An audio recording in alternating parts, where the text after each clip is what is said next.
Hello, welcome to the Accountable Love podcast where love means being accountable.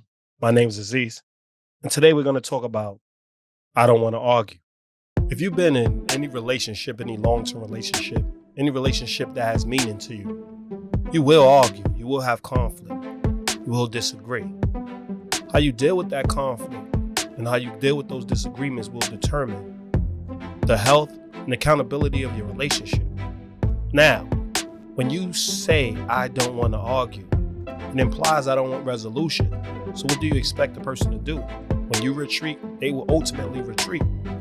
That doesn't help the relationship. Arguing is a tool to advance the relationship. It's for progress. It's where ideas and different opinions are heard and merged into a collective opinion or a collective practice. Think about it.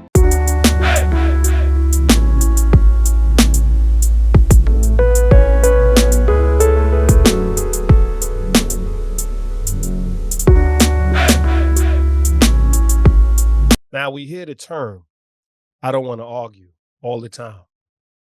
And we were all raised. I know if you live in this environment, you were raised in America in some form or fashion.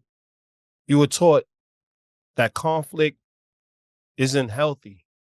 Arguing is wrong.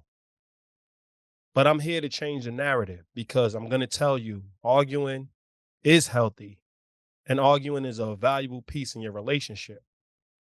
Now, you always hear people say, I don't want to argue. That says to me that I don't want to be in a relationship. I don't want to deal with conflict. I don't want to really talk about the difference of opinions, the difference of how we're going to navigate this relationship, how we're going to deal with thoughts that are not our own. I want to argue.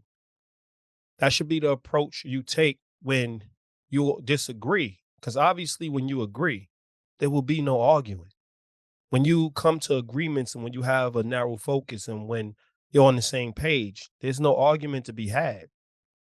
So where we go wrong in our relationships is we get quiet, we retreat, we escape instead of saying we want to engage. Arguing is all about engagement. Now, we need to be specific about what we arguing and why we are arguing. Arguing without a destination, arguing with no purpose, arguing for validation. That's what you don't want to do. So you got to be specific.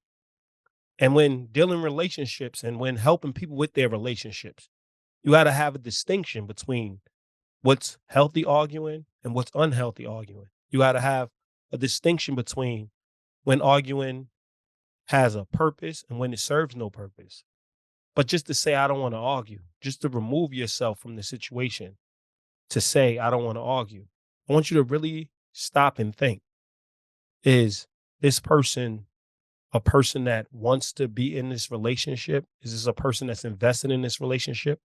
Is this person even invested in resolution? Or do they just want their way? Because we tend to believe the person that walks away from the argument, the person that disconnects from the argument, the person that doesn't want to address the issue is the peaceful person, is the person that wants peace, is the person that wants the relationship to be better and wants it to be healthy.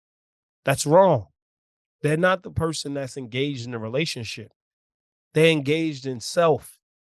They're engaged in the promotion of self, quote unquote, self peace. But how could you have peace within self when the people around you aren't at peace with you? You aren't at peace with them. Nobody that loves a person is at peace when their relationship is not at peace. So where do we find that peace?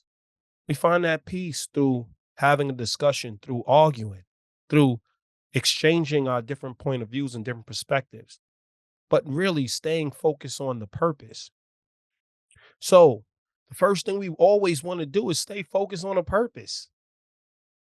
I have an idea, a clear understanding of what is the purpose of us having this discussion? What is the purpose of us getting into this argument, this back and forth? Why are we sharing ideas? Why are we exchanging ideas? It should never be for self-validation. What is self-validation? It's with the sole purpose just to be, quote unquote, what they say, just to be right, but it clearly is to be validated. Saying that another person being wrong makes you feel more right. That's not why you should have arguments. That's not why you should even be arguing with your allies. Listen, these are your allies. So you have to have purpose. Your purpose should not be validation. Your purpose should be resolution. What would be an example of arguing for resolution? What is the issue? We want to go out together. We want to be on the same page. We're raising our children together. We want to have common parenting styles. So how do we go about doing this? We establish the parenting style we want to first have. So one person points out their perspective on what parenting style they would like. Another person points out why they believe that the parenting style they have is more consistent with the type of or the type of adult you want your child to be. And you go back and forth. You go with the pros, the cons. You keep on staying engaged until you can come up with a parenting style that's suitable for both parties. And I'm never telling anybody to compromise. So don't sit here and act like, oh, I'm not going to argue with you. I'm just going to sacrifice or compromise. You should not be compromising in your relationships. You should be getting what you want out of your relationships. But a part of what you want is to actually take the other person's point of view and your point of view and merge them to have a collective point of view. That's to be something you want because you're tired of being by yourself. So you're engaging with others. You're building a relationship with others. This is your friend. This is your spouse. This is your child. This is the person you're co-parenting with. You need to be on the same page. But if you don't want to be on the same page, you don't want to argue. You're going to say things like, I don't want to argue. But think about this. You want to be on the same page. In doing so, you have to share ideas, merge ideas, listen to each person's idea, look at the pros and the cons to each person's idea. Obviously, you want to build your strengths. You want to lean into your strengths, which is your pros.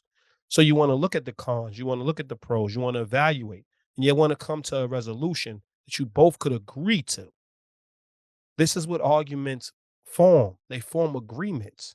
So when you leave the table, everybody agrees, not sacrifice, not giving up something.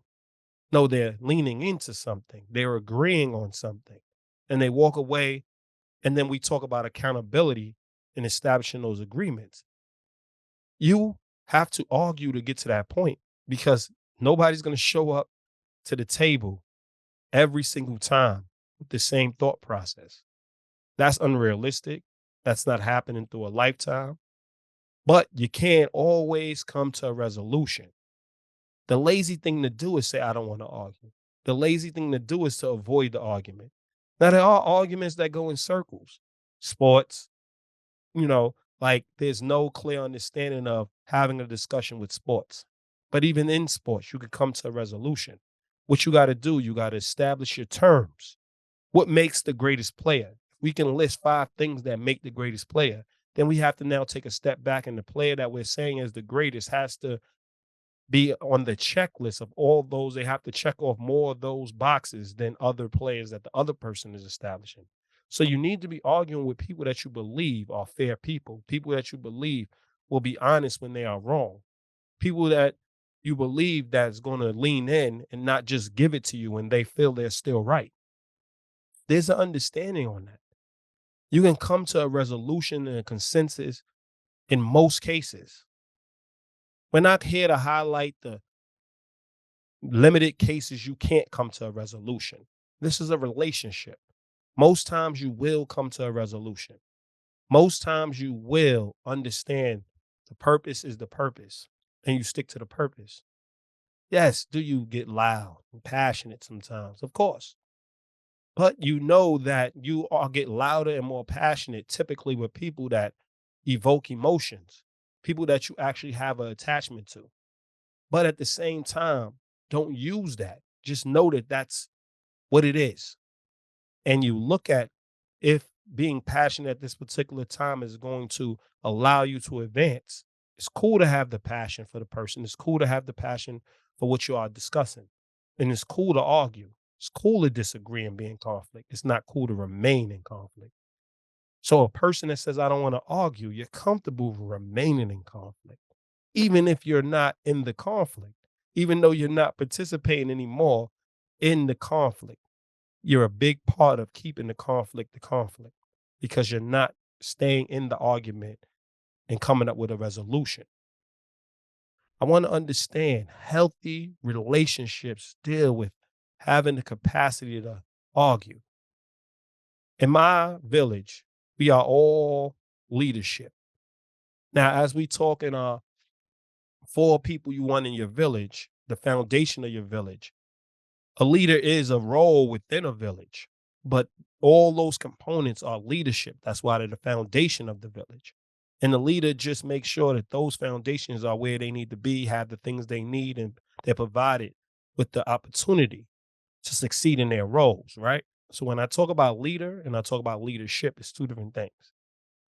But in my village, we all leadership. So we have strong opinions. We embrace arguing. Anybody that's around us is always like, why y'all always arguing? Why there's always some argument to be had? Because there's multiple voices that always has something to say, and they're confident in what they believe. They're confident that they're right. They're confident that they're accurate. And they're forcing the other person, or they're making sure the other person shows them where they went wrong before they now agree with what the other person's saying, or come to a resolution within each person's point. You tear this down, you tear this down, you mold it and shape it into the actual progressive thought or progressive action that's going to allow the group to flourish. But in my group, we always have discussions. We always are going back and forth. We have different point of views, we have different perspectives, but we're not comfortable staying in our own perspective. We have to find a way to come to a resolution. We have to find a way to still move as one unit. We still have to find a way to have similar beliefs. That's what relationships are about. It's saying, I want to participate in life with these people and work daily to have similar beliefs, and as many things we can have similar beliefs in. We want to teach each other. We want to explore one another. We want to encourage each other. We want to make sure that we're a part of each other's lives on a consistent basis. And in doing so, we have to make the time to argue. We have to make the time to explore each other's ideas. We have to make the time to go back and forth and figure out whose idea is going to allow the group to move a little better, because everybody can be right. The truth is so many things. But when it comes to best practice, that's what you're working towards. That's what you're arguing for. That's the purpose of having an argument. Best practice, what's going to allow the whole to flourish. Because as an individual, it's a lot different. It's a lot easier. But even then, you're not just breaking the law for the sake of breaking the law, right? So you know that there's still something that you have to hold at a standard. So just think about this. When in our relationships, we do not want to say, I don't want to argue. We want to always say, I'm willing to argue, but let's first establish why we're arguing. Let's stick to the topic. Let's bring up points that deal with the topic, which brings us to the next point, right? You have to learn how to argue, not just have a purpose, but learn how to argue. How do you argue? Have back points that back up your argument. You can't use emotional means to get to the other side of the argument. You can't huff and puff and yell and huh. That's not going to accomplish anything. All that's going to make a person do is quit, think you're irrational, start believing that you cannot be, it's impossible for them to be heard. You're always the first person tapping out, or you're uncomfortable with the argument. Think about this. If you're really about progress and you're really about coming together and you're really about being interconnected and you're really about being in a relationship, you're going to argue, but you're going to know how to argue. The whole point of having any argument with people you love is to expand your love, not to expand yourself. It's to build your connection and strengthen your connection. not to strengthen just yourself. I know we have this climate of help, help, help, self this, self everything, self love. We creating self with everything that is collective. Love is a group journey. It's no self. You care about yourself, you gain self awareness. But when you're ready to connect, that's when you're starting to love. That's when you're ready to love. Like they say, a lot of people say, I'm not ready to love. I never realized what love was until I had a child. I never realized what love was until I met the person I'm gonna spend the rest of my life with. I never knew what love is until I got connected to this person that enhanced my life. They could have had self-awareness. They could have cared about themselves. But at that moment, they realized and experienced what love is because they had purpose in somebody else's life. That's what love is. Love is a group journey. And arguing is a part of that journey. Learning how to argue and making time to learn how to argue is also a part of that journey. You have to know how to stick to your point, how to make sure that you keep the purpose the purpose. Learning how to argue. If a person is better at sticking to their points, a person is better at acknowledging their points, they should probably be leading the argument and you can interject here and there. But they listen to them. If they can lead the argument, you have faith that they are a fair human being. You have faith that they understand what they're saying and they're taking in what you're saying. You know that you have poor listening skills. You know that when you get riled up, you really can't hear what the other person's saying. You probably don't want to be the one talking the most. Learn how to argue. Sit back and listen to this person. This person is better at it than you. And they're in your best interest as well as theirs. They're not just in their best interest. Because when you learn how to argue, you stick to your point, you have valid points. You don't use emotional means to get your way. Your feelings being hurt, somebody talking to you a certain way, somebody making you feel, make me feel. No. Come up with reasonable reason and evidence to back up and support your arguments. Anybody that can't now listen to your reason and evidence and it's consistent or it's valid across the board, they are irrational. And you might want to rethink your relationship. But if you don't have reason and evidence and you're huffing and puffing and you're just trying to get it through emotional means, which is manipulation, arguments, there's no place for manipulation. That's why a lot of people don't want to argue. But a lot of people also don't want to be argued because they want to be heard and they don't want to listen. They want to change people, but they don't want to change. They don't want to make the adjustment. I'm not talking about changing the essence of who you are. I don't believe anybody's changed the core of who they are if the core of who they are is something valuable. We never have to change the core really of who we are. We change how we use that core. There's some people that are masterminds. They can be criminals or they can be activists. They can be leaders, presidents. They can choose to be positives or they can choose to be negatives. But the core of who they are is charismatic. The core of who they are is logical, reasonable, intelligent. That's at their core. But how you choose to use it is different. It's no difference in arguing. There's some people that may be better at it than others. You have to establish that. And in establishing that, you have to learn from the one who's better at arguing. And what would they have? What qualities would they have to have? The ability to stick to their point, their ability to address their point, their ability to have reason and evidence to back up their point, the foresight to see how it benefits the whole over what another person is saying. These are the tools that you have to understand because when dealing with other people, arguing is a must. Conflict will happen every day. You understand that. But when everybody gets on the same page when it comes to arguing and people stop looking at it as a negative, as soon as they hear a back and forth, as soon as they hear somebody in conflict, they start to now get loud or they start to retreat. Arguing should be looked at as a tool for solutions. And if you understand that it's a tool for solutions, you understand that arguing is a positive. So now when you see it as a positive, you're more likely to engage. So learning why arguments is a positive is it allows us to have freedom of speech. It allows us to have reason and evidence. When we talk about in the family, I'm notorious for always arguing with everybody. I think that's a level of care. Other people's, you always argue with everybody. I'm like, of course I'm consistently arguing with everybody because I truly care about what people have to say. I could shut them down and walk away like everybody else does. I could patronize them and still do what I'm doing. No, I'm trying to coexist. I'm trying to be on the same page. So I'm going to argue with most people. But then when we ask everybody, who can you speak freely around? You go in whose house, who can you speak freely around?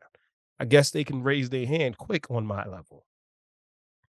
Yeah, you can't small talk too much. I like to go deep. There are things that when it comes to now having hard discussions, saying whatever you're going to say, being honest, somebody's ugly, somebody's breath stinks, there's nobody that's going to reprimand you for being honest about that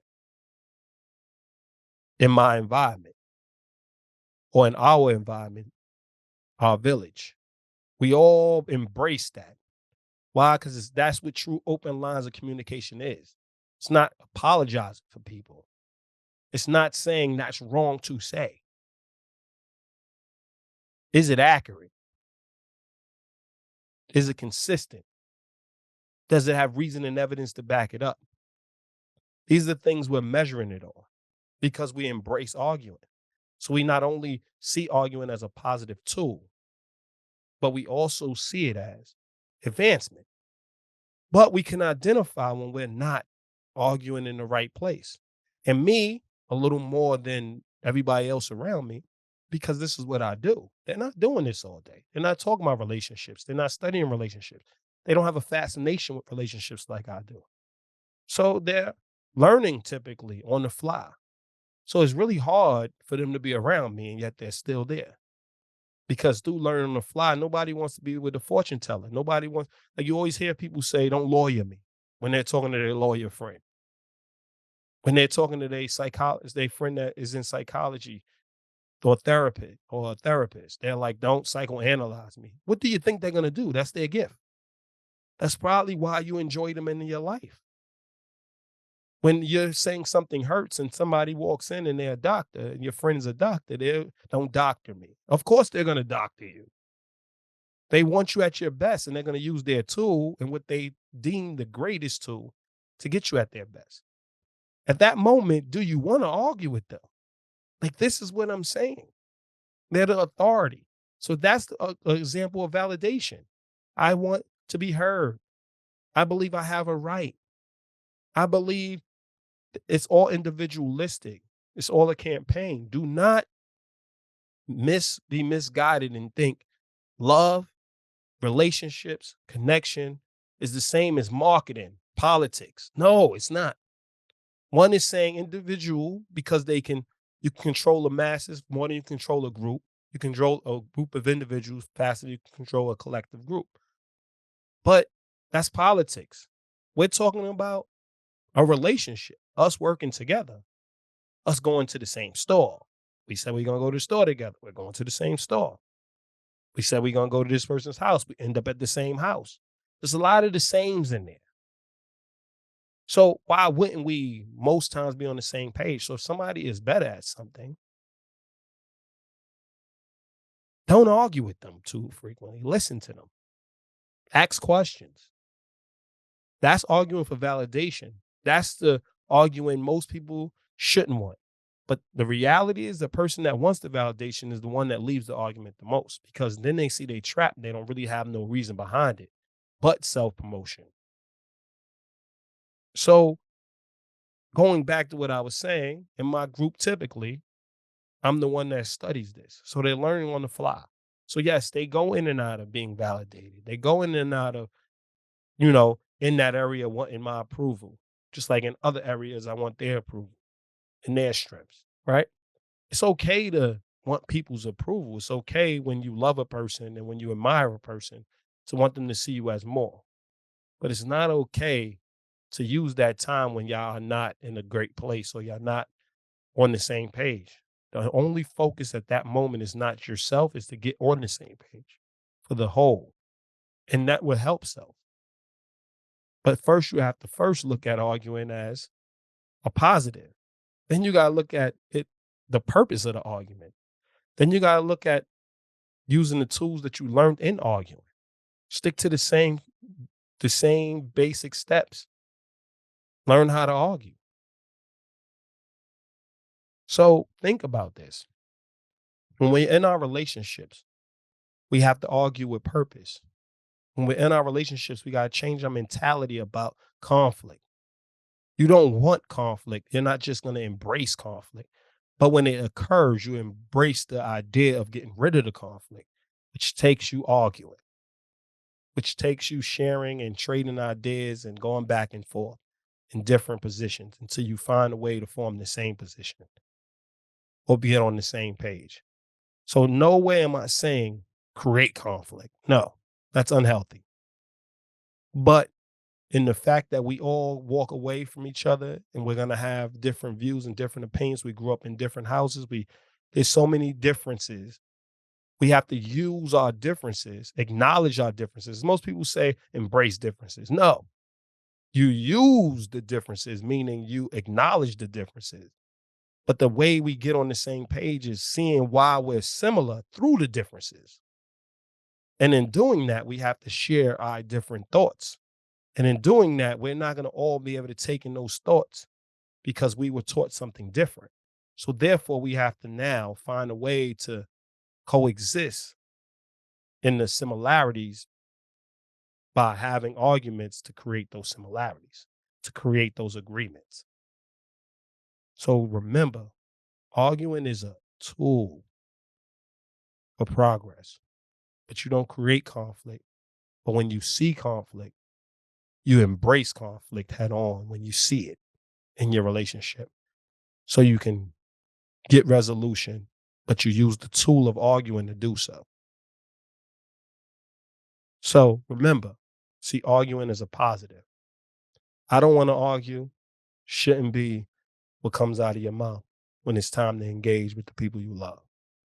This has been another Accountable Love podcast. My name's Aziz. And remember, listen, learn, and apply. Enjoy.